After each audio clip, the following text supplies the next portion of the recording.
Okay, so for the video, we're starting lecture 5 now. All right, so let's jump to the clicker quiz review from chapters 23 and 24. And so last week was capacitors. That's where we started. So this problem, 24.3, we have a 12 microfarad capacitor and a 6 microfarad capacitor connected together as shown. What is the equivalent capacitance of these two capacitors as a unit?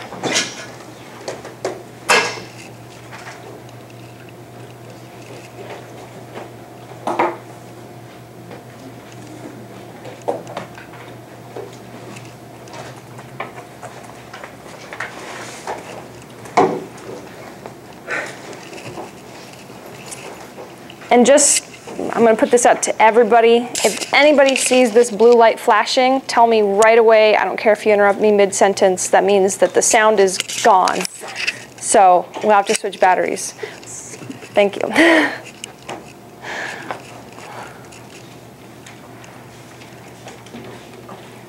All right, anybody still need more time? Okay, who thinks the answer is A? One vote. Who thinks it's B? Who thinks it's C? Who thinks it's D?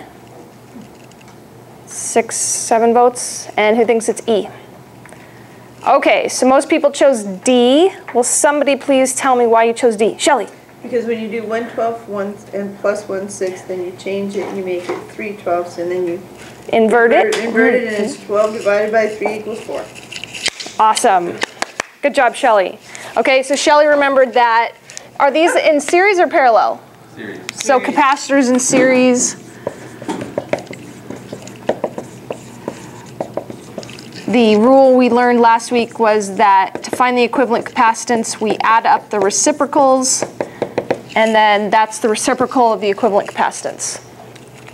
And just Remember to actually flip it, yeah. Yeah. Though they don't give you the option of 3/12. Maybe they should. Yeah. To throw you off. Yeah, that's true. Maybe I'll add it for next time. Yeah. Next term when people want to. Like Mesa. So leave one more under 6, because that was one of the things they say in the book is that, you know, whenever they're in series, it's always going to be less than the smallest capacitors. Yeah. What do you mean? But then you have two options that would be less than 6 now. I guess, yeah, that's true. One is the, okay, that makes sense. So 3/12 is 1/4. So 0.25. I can do math. we never questioned that. I'm thankful for that. Sometimes I question that. All right, 24.4. The same series as the last one. If the charge on the 12 microfarad capacitor is 24 microcoulombs, what is the charge on the 6 microfarad capacitor?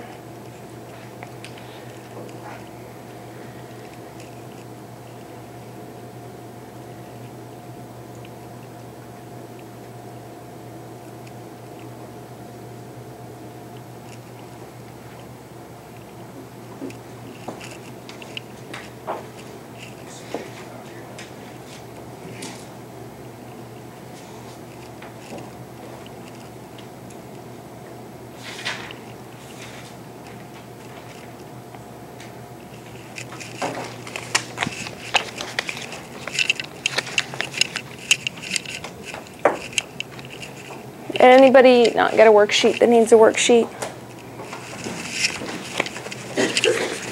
Oh, there we go.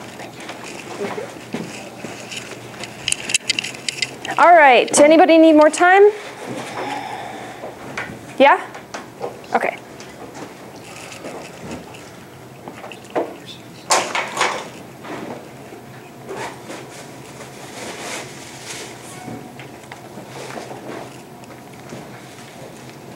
Oh, thank you.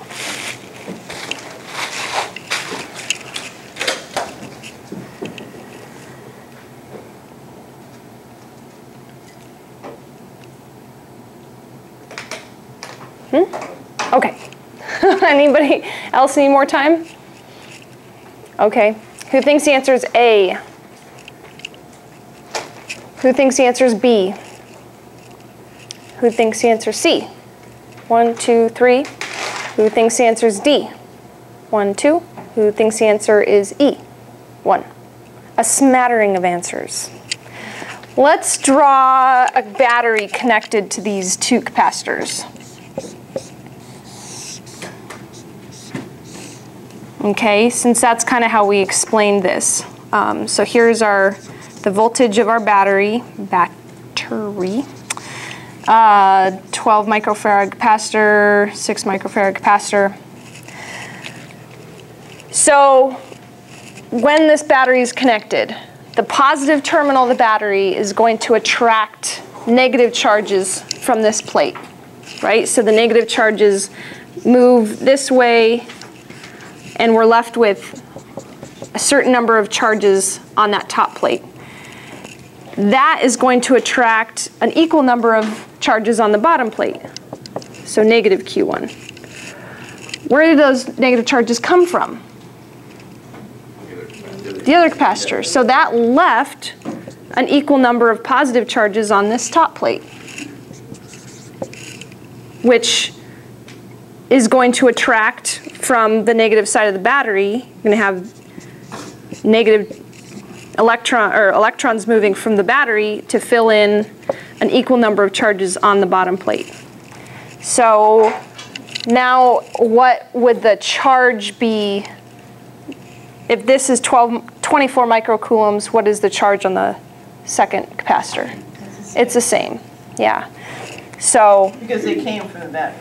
yeah, since it's all in series, the plates, every plate in series would have the same charge on it.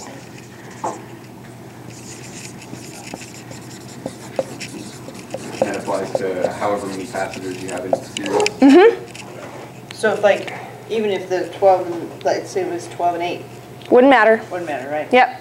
So our rule that we just reiterated is that the charge would be the same for all capacitors in series. Which is why the total capacitance is less when we have it in series. Why would that make sense, that the total capacitance is less because the charge is the same? Same across all of them, despite having different amounts of capacitance. That's true, but why does that lead to your statement that therefore the total or the equivalent capacitance is less? Because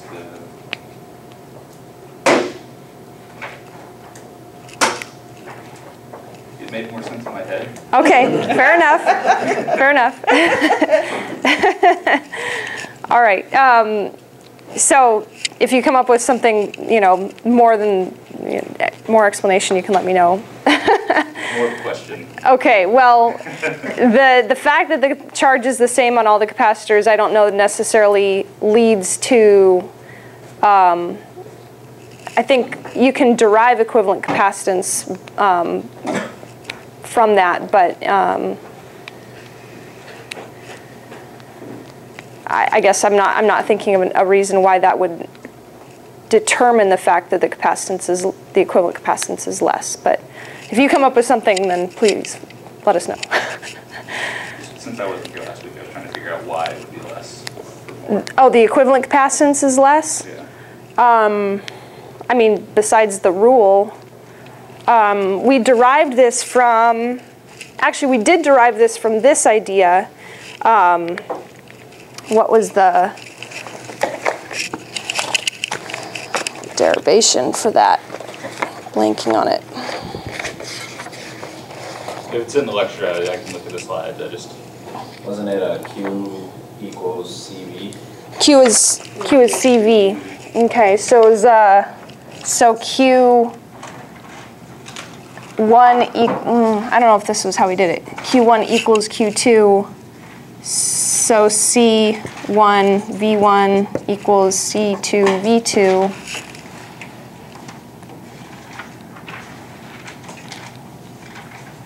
I don't think that's how we did it. That threw me off because I thought, I saw for the voltage given the 12 microfarad capacitor is charged, and then apply that voltage to the 6 microfarads. That's So- what I did, and I wonder why that doesn't work that way. Well, this isn't how we explained it. So how we actually explained it using the concept about voltage drop. So we do know that the battery voltage, you can have a potential difference from here to here that's equal to the potential difference from here to here, which means that the potential needs to add up. So the potential drop across this capacitor plus the potential drop across this capacitor has to add up to the potential gained from the battery. So V battery equals V1 plus V2. So we use this idea, and we know from before Q equals CV, solve for V, and you've got Q over C. So then for the battery, we can say Q of the battery over CEQ, that would be the equivalent capacitance that you could replace those two capacitors with, is equal to Q1 over C1 plus Q2 over C2. And then we logically, just like we just walked through, said all the Q's are the same.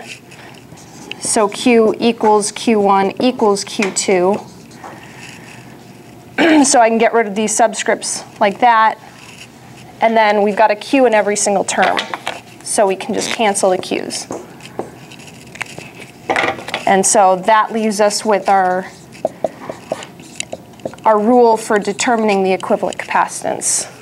So it's not this concept that gave us the rule, but it's the idea that the battery voltage is equal to the battery voltage, or the voltage drops across each capacitor added together. Yeah. Okay.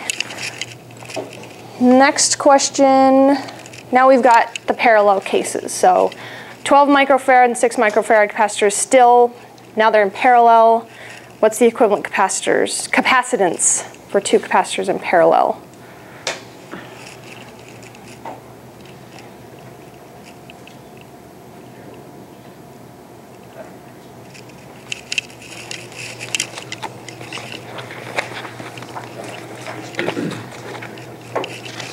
Okay, who needs more time? Nobody. All right, who thinks the answer is A? Everybody. Good. So if this is the complicated rule, then we know that capacitors in parallel have the easy rule. They just add up.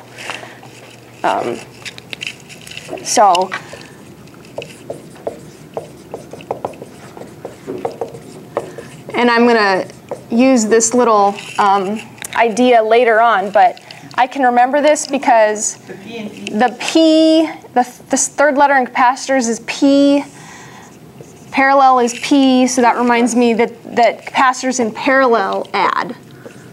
Or plus. Right, that's how I kind of do it, plus. If you want. I don't do it that way. I say add. That's fine. P, yeah. See, that doesn't work for resistors in series. That's true. Because resistors in series also add. Just, That's why I say add. But if you want to keep it plus, you can keep it plus. Okay. Next question. Again, now we're going to ask about charge. So for two capacitors in parallel, if the 12 microfarad capacitor has 24 microcoulombs of charge on it, what is the charge on the 6 microfarad capacitor?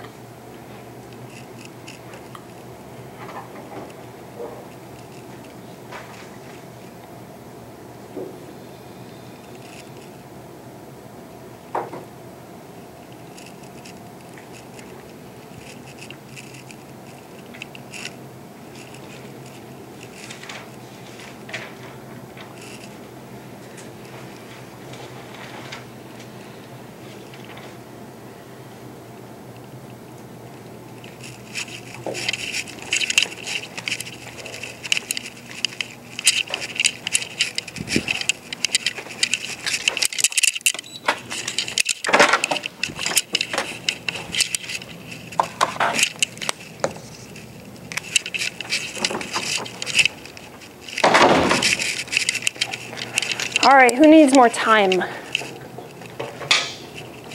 Nope. Okay.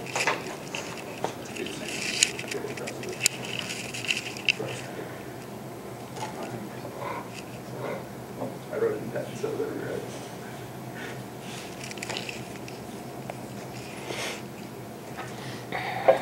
Anybody still need more time? Okay, who thinks the answer is A? Who thinks the answer is B? Who thinks the answer is C? Who thinks the answer is D? 1, 2, 3, 4, 5, 6, 7, 8. Who thinks the answer is E? All right, everybody who voted D. So somebody who voted D, want to tell me why? I see 2 legs. So, I mean, if one leg's getting 24 microcoulombs, then the other leg's going to get the other portion of the current. Current. So we're not talking about current, though. We're talking about charge. We haven't introduced current yet, so you got to give us an explanation in terms of charge. Q equals V times C. Okay. You can solve the equation for V. Yeah. You get 2 volts. Multiply that times the capacitance of the other side, and you come up with 12. Okay, so Derek, you said Q. Let's see, V equals Q over C. This equation.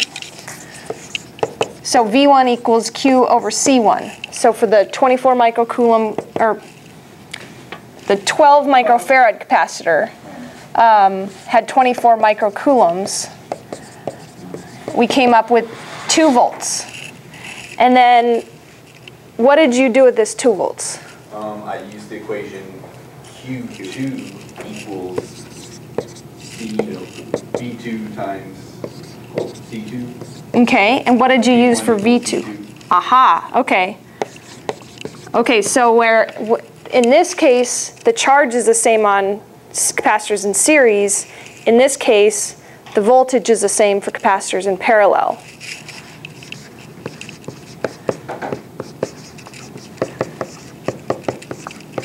Okay, so we can put in for V2, 2 volts. C2 is 6 ohms, or 6 microfarads. And so that gives us 12 microcoulombs for the second capacitor. Excellent. Yeah, all I saw was just that they were in parallel. They're going to get the same voltage. So if it's getting this much voltage, then that 6 is half of that. That's all I saw. Okay. I know. I mean, you've had circuits, and you just kind of like, you see it. And your explanation with current is great, just that for the benefit of everybody else, since we haven't talked about current, then we need something explained in terms of charge. We're going to talk about current today, so then everybody will be on board with that. Okay, so that was it. That was a nice summary of capacitors in series and parallel, and we're going to get to resistors today, which are very similar. So, chapter 25, current, first topic. So current is the moving charges, and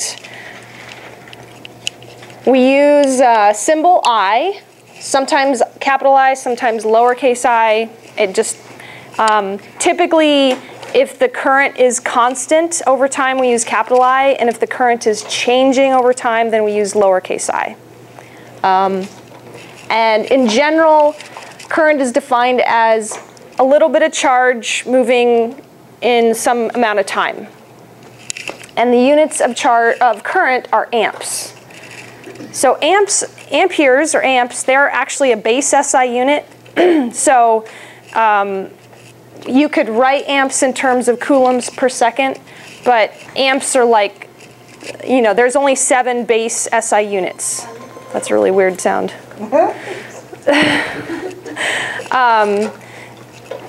So when we say a base SI unit, I'm talking about like meters is a base SI unit for length, kilograms, mass, length, time is seconds, and amps, right? So it's like right there, like you can break everything down into base SI units. Amps is something that's part of that. So anyway, why does current flow? So current flows if you just had a battery connected by itself. The battery has a potential difference. The battery just has a potential difference across the plates. And so that potential difference we know from, was it last week or the week before? Potential difference, we solved that integral multiple times, that it was equal to electric field over a distance. So if there's a distance, that's the distance between the negative and positive side of the battery, then you've got an electric field in your battery. And so that electric field means that, you know, basically this is the positive side, this is the negative side. And so electrons are going to want to move from the negative side. Yeah, they're moving like this around the circuit. And so we've already talked that the thing that moves when we did, you know, the statics lab and we were transferring electrons onto objects, we can grab electrons and put them on other things. Or when we had our aluminum ball and we put the negative ruler near it, the electrons were the ones that were redistributing themselves in the aluminum ball. So it's electrons that are flowing around the circuit. That's what we understand now. But when we first discovered current, we didn't know what an electron was. And so we define current by the positive flow of charges. Now we know that positive charges aren't flowing, but positives are the opposite of current, or of electrons. And so when we draw the direction of current in the circuit, we actually draw the current direction going from the positive terminal of a battery to the negative terminal of a battery. Even though it's very Yes. So every time you deal with a circuit, you're always going to draw the current going from positive to negative. Just telling you for your own information that electrons are what's flowing. Electrons are actually going in the opposite direction. So, it's not a trick question you're going to ask us. It's not a trick question, it's just a fact. No, I mean, but like, no. Okay, so it's important to understand, you know, when we do physics, like there's a way we functionally solve problems, but then there's what's actually happening. Right. And the way we've decided as physicists and engineers is to functionally solve problems, drawing the current to the, you know, going this way. But we understand that what's physically happening is the electrons are moving in the opposite direction. Isn't there a term for it? Conventional current or something? Conventional current? I don't know that that's it, but I think there's a term that describes The current of... Passive sign convention? Thank you, yes. Like electron flow versus. Yeah. So how does it? Okay. Yeah, I don't usually make a distinction in this class. So whenever I draw circuits, if I draw the current direction, I'm always going to be drawing it from the positive side of the battery away from the positive side of the battery. So how does that help us? What is that fact? It doesn't help you, and hopefully it's not going to help you, and I'm hoping it's not going to confuse you. I'm just telling you that this is fact. And so as your teacher, I want to tell you how the world works, right? This is what's actually happening. I could treat you like kindergartners and say, current is going from positive to negative. Ta-da! End of story. But here we want the real story, right? The Earth is not round. We know the Earth is not round. Right. We also know, what? Yeah, I'm just trying to relate to what's actually going on. I mean, if it's, you know, you have this phenomena that's going this one way, you're saying that there's this artificial term that's going the other way. I just want to know why. We defined it before we knew what an electron was. Okay. That's why. Kind of following the same rules for like electric field lines too, so if that helps to remember it. That's true, right? So we know, you know, if an electric field is going to the right, you know, from positive to negative, Yeah. if you actually had moving charges to move across the space, they would be electrons. And we know electrons are going to move in the opposite direction of the electric field lines. Right. Okay, so it's just a historically based naming convention. Yeah, I mean, same with, we just draw electric field lines. I mean, they don't exist Right. in reality. We just decided to draw electric field lines from positive to negative. We decided to draw current from positive to negative. But when we discovered electrons and we're like, they're what actually causes current and they're flowing in the opposite direction of how we defined everything. Oh well. Let's just leave it, Yeah. we've been doing it. That's right. It's the same thing when people go, you know, why do we keep repeating variables? Ask the guys that started writing variables up 100, 200 years ago. You know, once it's set, it's like, we're not going to change everything. We're just going to stick with what we got. Fair enough. Yeah. So when you think about, since we're talking about what's physically happening inside the wire, you don't have a whole bunch of electrons just like flowing, you know, in this stream like blood going through your veins. Electrons just kind of bounce around. They're just kind of moving because they like to move. Even in just a piece of metal where there's no charges around, the electrons just kind of like to move. That's what electrons do. But when you've got current flowing, then their general flow is in the direction of the current. Eventually. So this blue path shows an electron just doing its thing. It just bouncing around doing its thing. The red path shows if there's actually current flowing, then it's doing its thing in a sort of general direction. It's like your toddler. You know, they're running around the house, like bouncing around from one thing to the next, and you're like, okay, let's go, and you're kind of shoving them out the door, right? And they're still bouncing around, but they're sort of bouncing around in a general direction. Does that work? Yeah, I get it. Okay, cool. That's my life, so. All right. Yeah. And so that's about all we're going to say about current flow. I cut out stuff about like current density and stuff for time. So are there any other questions about how the electrons are moving or? Why are protons so lazy? They're not lazy. They're stuck. Yeah, and aren't it's they called heavier? the strong force inside the nucleus. It's holding them where they are.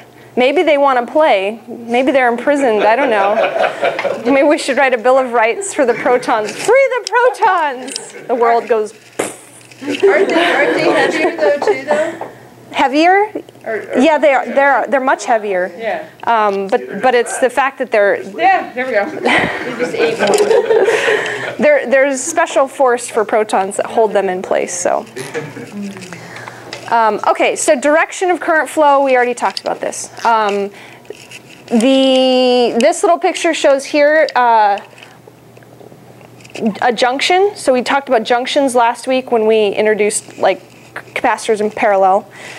And so current is, when we talk about river current, we're talking about electron current, whatever current it is, we know that you know, however much water enters a fork in a river, then the river is going to split that water up, and so you're going to have the same amount of water in each branch add that together, and that's how much water went into the branch. You don't have water just magically disappear when it enters a fork, right? The water is going into one path or the other. And so we just have this junction rule is what we call it, that the current going into a junction is the same as the sum of the currents leaving a junction. And then everything else I've already said. And we'll come back to the junction rule, so you don't have to write it down just yet. Okay, so last week we did capacitors. This week we're doing resistors. So a resistor is a device we put in a circuit that resists the flow of current, just like it sounds. And any wire that you pick up is going to have some resistance in it. Generally not a whole lot, because we neglect the resistance in the wires of our circuits, but there is a little bit of resistance. So if we want to create a resistor, all we need is a metal.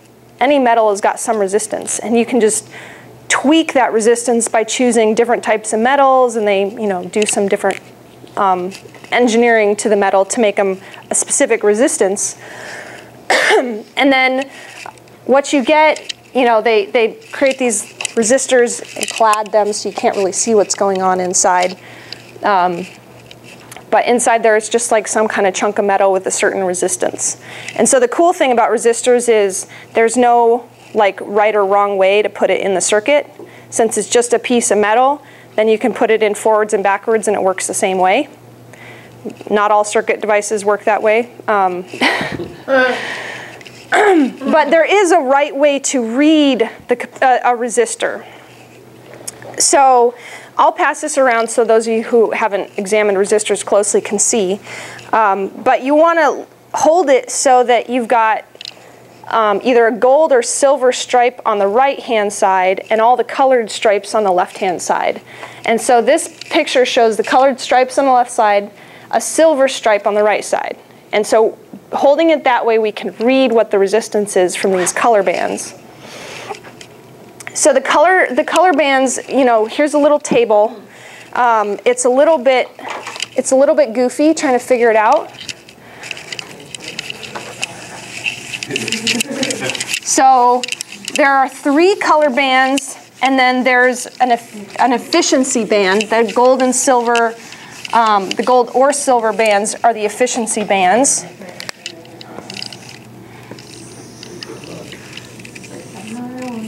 All right, so there's a resistor. Here's your 3 color bands. Do they only always have 3? Yes. No? No, they sometimes have 4. Sometimes 4? Okay. The ones I've used only have 3, but there you go. Sometimes they have 4. Oh dear. Let's just go on. So all the tables I've used only have explained how to read 3 color bands. So all I can tell you about is reading 3 color bands. So the first 2 bands give you the first 2 digits here. The third band gives you your multiplier.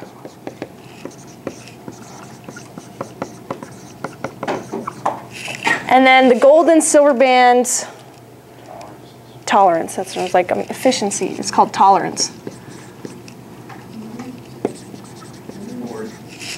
So for the tolerance bands, gold means that the value that you read off the colors here is accurate to plus or minus 5%. Silver means that the value is accurate up to plus or minus 10%. So in the picture we've got green, purple, red. Okay, so we go to the table. The value as a digit is going to be what we use for the first and second blanks. So green is that 4 or 5? 5, okay, you guys have a better angle than me.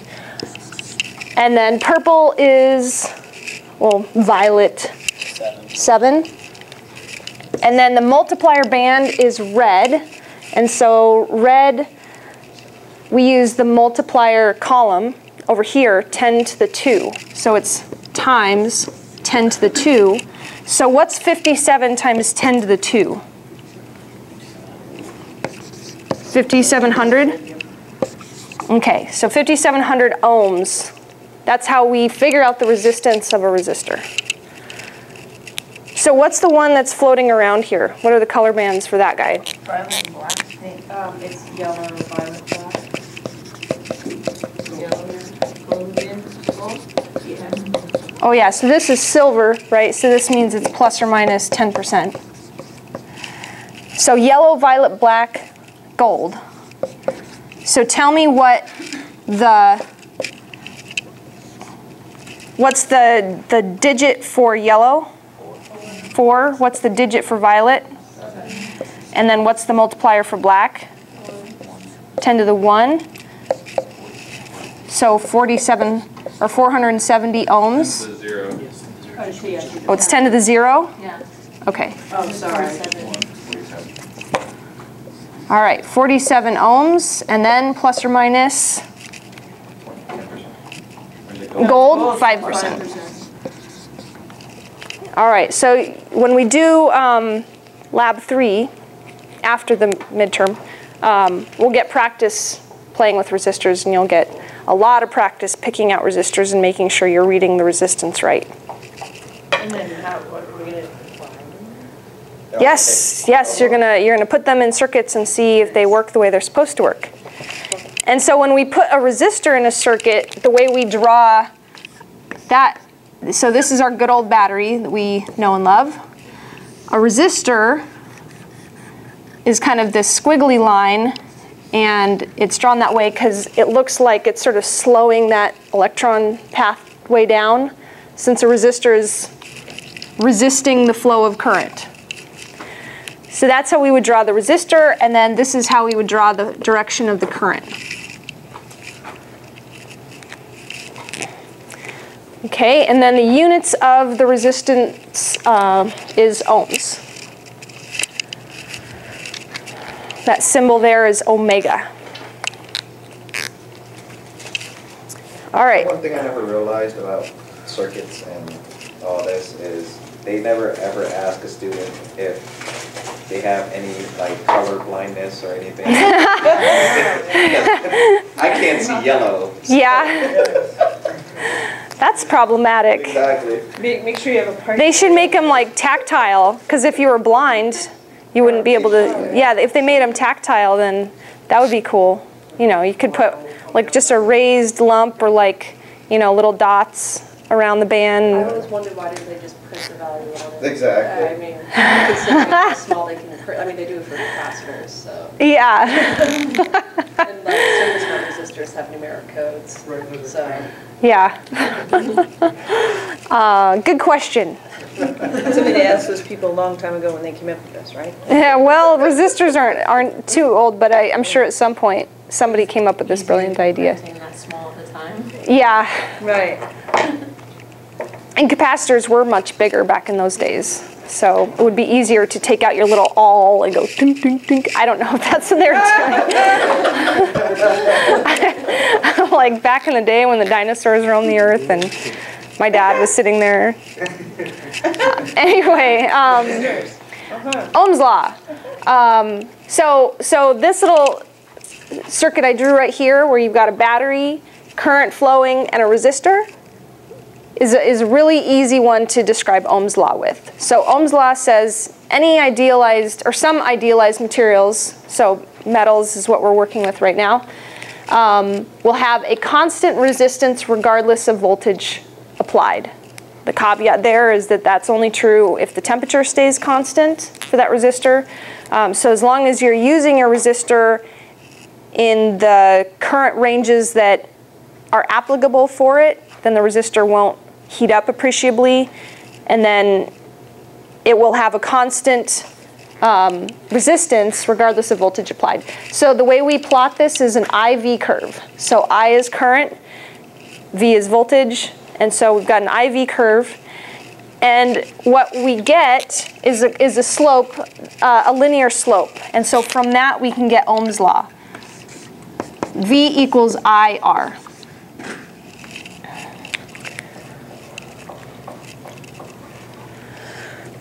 So this is Ohm's law.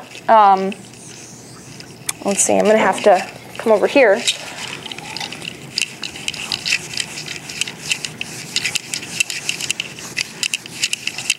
So we plotted an IV curve though. So I on the y-axis and V on the x-axis. And here's our linear line. So what would the slope be if Ohm's law is V equals IR? Yeah, 1 over R. Since we know a line can be described as y equals mx if it goes through the origin, which it does. Y in this case is I, x in this case is V. And so in order to have that satisfy Ohm's law, then our slope here would be 1 over R. R is the resistance. So if you didn't know the resistance because you were blind or something, well then you couldn't see the graph. If you were colorblind, you could plug your resistor into a basic circuit like this with just a voltage, a variable voltage, and then slowly change the voltage, this is going to increase the current, or you could slowly change the current, that's going to increase the voltage, and then plot it on an IV curve. And so as the voltage increases, your current is going to increase by equal measure, and so you can put all these little dots on your graph. This is actually the first experiment of Lab 3 that you're going to do, where you actually physically plot these for a resistor, and then you can fit a line to it, and the slope should be 1 over the resistance of whatever resistor you grabbed. And it works very well as long as you use that resistor in a prescribed range. Of course, every model has a period where it breaks down. So if you really crank up the current, you're going to destroy your resistor, and it'll get really hot and start smoking and smell really bad. So this is only true. Ohm's law is valid where your slope stays constant if the temperature is constant. So if it does follow a linear path, we'll say that that device is ohmic.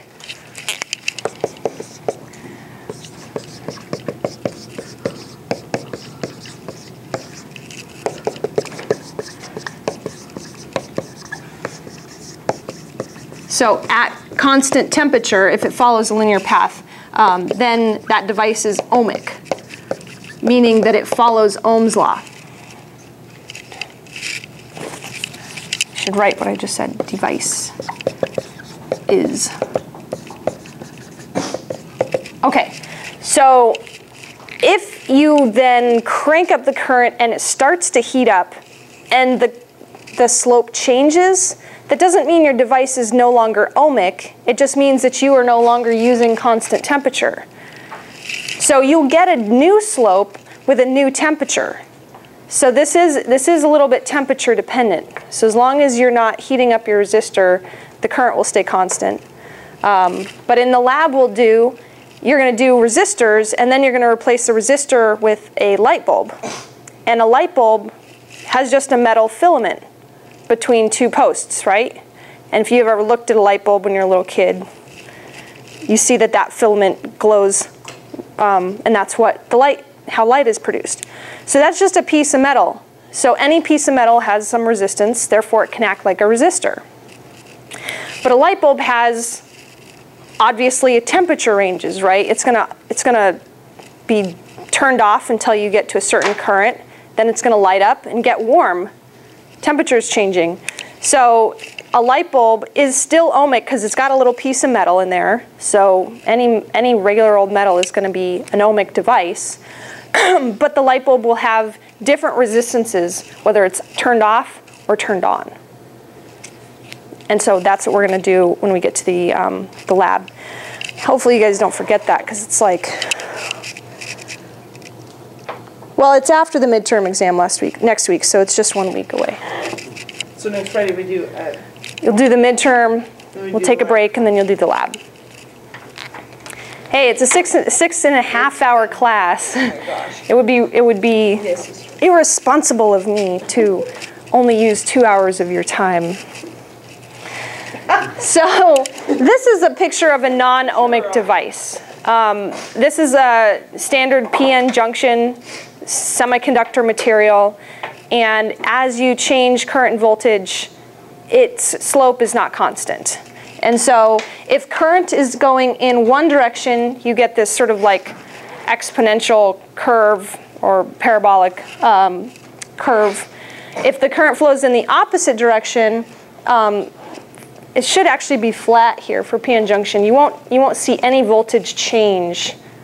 No, you won't see any current change as you increase the voltage. So PN junction is directional, so it only works in one direction. But there is a period that if you crank up that negative voltage high enough, then you get breakdown inside your PN junction, and then the current will just skyrocket. So that's not a good thing. We don't use PN junctions the wrong way. They actually have a nice arrow on them to remind you to put them in the right way. And then one PN junction that you may not be aware of is an LED. So LEDs are in everything. So those are directional devices. If you put them in the wrong way, typically they won't work. Otherwise, they will be destroyed. If you increase the voltage too much, then they'll just hit this point, and then current will go to infinity, and your device will be destroyed. Okay. Any questions on Ohm's law? Okay. So the last little thing about resistance here is we can define the resistance of any conductor piece of metal in terms of its length, cross-sectional area, and the resistivity of that metal. So this is the equation. You can calculate the resistance of a length of metal as the resistivity of that metal times the length over the cross-sectional area. Resistivity has units of ohm meters, and it's a value you would just look up in a table. So there should be a table in chapter 25 that lists various metals and their resistivities. And so it's just a measure of how much that material resists current flow. Yeah, and so there we've got Ohm's law that can define the resistance, or the equation on the board.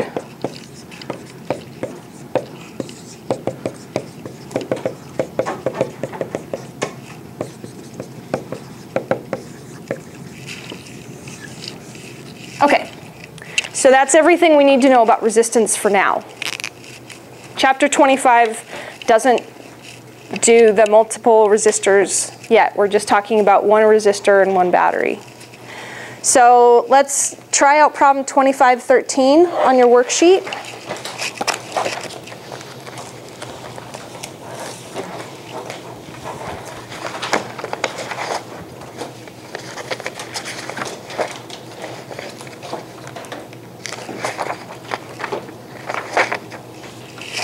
Okay, so this one says a 14 gauge copper wire of diameter 1.628 millimeters carries a current of 12.5 milliamps.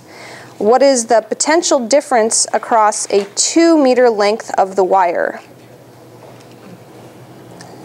So in order to solve this one, you need to know the resistivity of copper. 1.72 times 10 to the negative 8. All right, thanks, Derek. I'll put that on the board for everybody.